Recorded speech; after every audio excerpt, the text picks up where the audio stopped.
ભોજન વેળાએ તારીખ 4 જૂન 2007 મોમ્બાસા।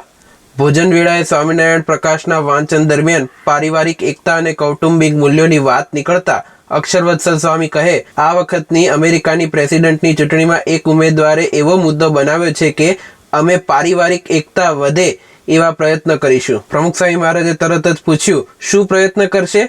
અક્ષરવત્સલ સ્વામી કહે, એ તો ચૂંટણીનો મુદ્દો છે, પણ શું કરશે એની બહુ વાત ન હતી। એવું કોઈ કામ કર્યું છે? ના, ખાલી વાતો। હરી ડલ્લાસે કહ્યું। સ્વામીશ્રી કહે, વાતો જ છે। મત માટે જ્યાં સુધી માણસમાં આધ્યાત્મિકતા નહીં આવે ત્યાં સુધી કૌટુંબિક ભાવના પણ નહીં આવે।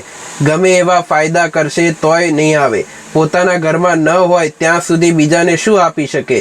મહેન્દ્રભાઈ બેરિસ્ટર કહે, સરકાર બહુ તો એવો કાયદો કરે કે સંયુક્ત કુટુંબનો ટેક્સ ઓછો રાખે, વિભક્ત કુટુંબનો વધારે રાખે। સ્વામીશ્રી કહે, ટેક્સ ઓછો કરવાથી શું? મન ભેગા કર્યા ટેક્સ ઓછો થશે એટલે પૈસા બચશે તો ઉલટું વધારે મોજ શોખ કરશે। મન ભેગા કરવા આધ્યાત્મિકતા જોઈએ। જય સ્વામિનારાયણ।